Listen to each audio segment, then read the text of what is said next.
నా విలువ తెలియని చోట నేను ఉండను. అది బంధమైనా సరే, స్నేహమైనా సరే. అందరిలా బతకడం నాకు రాదు.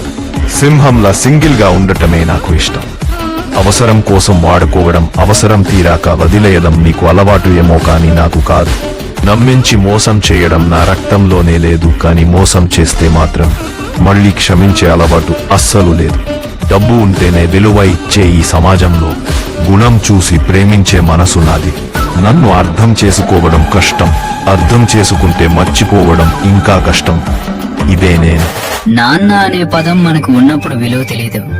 ఆయన కఠినంగా మాట్లాడితే మనకు కోపం వస్తుంది, కానీ ఆ మాటల వెనుక మన భవిష్యత్తు దాగి ఉంటుంది. నేను ఆయన మాట వినలేదు, నా మనసు వచ్చినట్టు జీవించాను.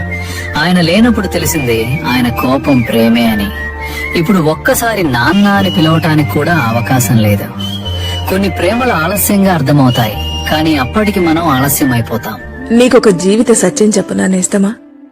తేదీలు మారిపోతున్నాయి, కాలాలు గడిచిపోతున్నాయి, రోజుల పరుగులు పెడుతున్నాయి, బాధ్యతలు తరుముకొస్తున్నాయి. మనిషి జీవితం ఒంటరి ప్రయాణం. ఈ ఒంటరి ప్రయాణం నీకు నాకు నేర్పేదేంటో తెలుసా? ఉన్నది ఒక్కటే జీవితం. ఏదీ శాశ్వతం కాదు. అందరూ మనతోనే ఉన్నట్లుంటారు, కాని చివరకు మనతో ఎవ్వరూ ఉండరు. అన్నీ మనమే అనేలా ఉంటాయి, కాని ఏది మన సొంతం కాదు. ఈ జీవితం చాలా చిన్నది. అందుకే ఉన్నంతలో సంతోషంగా ఉండాలి. బాధపడుతూ కూర్చుంటే బ్రతుకు ఇంకా బాధ పెడుతుంది. ఏమంటావు నేస్తమా? అందరిలా తీయగా మాట్లాడి వెన్నుపోటు పొడవడం నాకు రాదు. ఉన్నది ఉన్నట్లు మొహం మీదే చెప్పి చెడ్డవాడిని అవడమే నాకిష్టం. నాకు ఒంటరితనమంటే భయం లేదు. ఎందుకంటే ముఖానికి ముసుగులు ధరించిన 100 మంది మధ్య ఉండడం కన్నా నా నీడతో నేను నడవడమే నాకు ప్రశాంతత. 10 మందిలో కలిసుండడం గొప్ప కాదు, ఆ 10 మంది మన కోసం ఎదురు చూసేలా ఎదగడం గొప్ప. అలా ఎదురు చూడాలంటే నాలాగా మంచి మనస్తత్వం కలిగి ఉండాలి. నన్ను చూసి నవ్విన రోజులు నాకు గుర్తున్నాయి. నేను పడిపోయినప్పుడే చాలామంది వెళ్లిపోయారు, కానీ నేను ఒక్కటే నిర్ణయించుకున్నా, ఓడిపోవడం కాదు, మారిపోవడం. ప్రతి కష్టం నాకు ట్రైనింగ్, ప్రతి నొప్పి నాకు పవర్. నన్ను ఆపాలని ప్రయత్నించిన వాళ్లందరికీ నా విజయమే సమాధానం. నేను సైలెంట్ ఫైర్, కాలిపోతూ ముందుకు వెళ్తాను. మొగుడు లక్షలు సంపాదించాలి, కార్లల్లో తిప్పాలని ఆశపడే ఆడదానికి మొగంతో అవసరం లేదు. ఎందుకంటే ఆమె సంపాదించినా కాపురం చేయదు, సంపాదించకపోయినా కాపురం చేయదు. ఆయమన్న ఆడది కట్టుబట్టలుంటే చాలు కలిసిమెలిసి బతకచ్చు అని అనుకుంటది. స్థాయికి మించి ఆలోచించే ఆడదానికి ప్రేమ, ఆప్యాయత ఏం తెలుస్తాయి? సమాజంలో ఏ ఇద్దరు మనుషుల అభిప్రాయాలు, అభిరుచులు, ఆసక్తులు, ఆకర్షణలు అన్నీ ఒకే రకంగా ఉండవు. కొందరికి ఉదయించే సూర్యుడంటే ఇష్టం, మరికొందరికి వెన్నెల పంచే చందమామను చూస్తూ ఆస్వాదించడం ఇష్టం. సమాజం అలాంటి మనుషుల సమూహమే కదా. మరి అందరూ నీకు నచ్చినట్లు ఉండాలనుకోవడం పొరపాటే కదా. అందుకే పక్కవాళ్ల గురించి పట్టించుకోకుండా నీ లక్ష్యం వైపుగా పరుగు తీస్తూ ఉండు. అంతా బాగున్నప్పుడు అందరూ మనవాళ్లే, కాని కష్టం వచ్చినప్పుడే తెలుస్తుంది ఆ అందరిలో మనవాళ్లు ఎంతమంది ఉన్నారు. డబ్బు, హోదా చూసి దగ్గరయ్యే బంధాల కన్నా నీ కన్నీళ్లు చూసి కదిలిపోయే ఒక్క బంధం చాలే ఈ జీవితానికి. వెలుగులో నీ వెంటే నడిచే 1000 మంది కన్నా నీ చీకటి రోజుల్లో నేనున్నాలే అని ధైర్యం చెప్పే ఒక్కరు చాలు. చుట్టూ చేరే జనముని స్థాయిని చూసి వస్తారు, కాని నువ్వు పడపోయినప్పుడు నీ స్థితిని చూసి నీతో నిలబడేవాడే నిజమైన బంధువు. ఈ రోజుల్లో బంధాల విలువ కేవలం అవసరం ఉన్నంతవరకే. అవసరం ఉన్నప్పుడు నువ్వే దేవుడివి అంటారు, అవసరం తీరాక నువ్వెవరివి అని అడుగుతారు. చెరుకు రసం పిండుకున్నాక పిప్పిని పడేసినట్టు వాడుకుని వదిలేయడం ఈ జనాలకి అలవాటైపోయింది. అందుకే ఎవర్నీ అతిగా నమ్మకు, ఎవరిమీద ఆశలు పెట్టుకోకు. కత్తి పట్టుకుని యుద్ధానికి వచ్చే శత్రువుతో పోరాడటం చాలా తేలిక, కాని పెదవిపై నవ్వు, గుండెలో విషం నింపుకుని తిరిగేవాళ్లతో బ్రతకడమే చాలా కష్టం. ఊసర వెళ్లి బ్రతకడం కోసం రంగులు మారుస్తుంది, కాని ఈ మనుషులు మాత్రం స్వార్థం కోసం క్షణానికో రంగు మారుస్తారు. జాగ్రత్త మిత్రమా. విమర్శించేవారికి వీధి కుక్కలకు భయపడితే విజయం కాదు కదా, కనీసం వీధి గుమ్మం కూడా దాటలేవు. సాధ్యం కాదు అనుకుంటే ఏ పని చేటకాదు. ప్రయత్నించి చూడు, గెలిస్తే సంతోషమొస్తుంది, ఓడితే అనుభవం వస్తుంది. నీ జీవితం ఒక్క రోజులో మారిపోదు, కాని నువ్వు తీసుకున్న ఒక్క నిర్ణయం నీ భవిష్యత్తునే మార్చగలదు. నిన్నటి ఓటమి నీ బలహీనత కాదు, ఈ రోజు నువ్వు చేసిన ప్రయత్నమే రేపటి నీ విజయానికి పునాది. నా గురించి ఎవరు ఏమనుకున్నా నాకు అనవసరం, ఎందుకంటే నేనేంటో నాకు మాత్రమే తెలుసు. నేను ఇలాంటి వాణ్ణి అలాంటి వాణ్ణి అని ఎవరికి సమాధానం చెప్పాల్సిన అవసరం ఉందని కూడా నేను అనుకోను. సమస్యలంటావా, అది జీవితంలో ఒక భాగం. నవ్వుతూ దాన్ని ఎదుర్కోవడమే అసలు సిసలైన జీవితం. ఇంకా ప్రతీకారం అంటావా, నో. దానికోసం ఆలోచించి నా ఎనర్జీని వేస్ట్ చేసుకునేంత పిచ్చోని కాదు.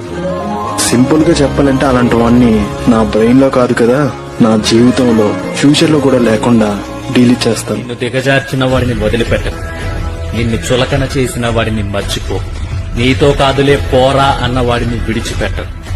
ఇక్కడేదీ ఊరికే రాదు. ఉరుకుల పరుగుల జీవితంలో మందను వదిలి ఒంటరిగా పోరాడితే తప్ప. ఆకలి దప్పికల ఆటుపోట్లు ఎదుర్కో, రేపటి 5 అంతస్తుల విలాసం కోసం ఓర్చుకో. కొడితే కొండనే కొట్టాలి, చిన్న చిన్న గుట్టల్ని కాదు. చేతకాని వాడి మాటలు విని నీకున్న చేవని చంపుకోకు, ఎందుకంటే యుద్ధం చేతకాని వాడే ధర్మం గురించి మాట్లాడతాడు.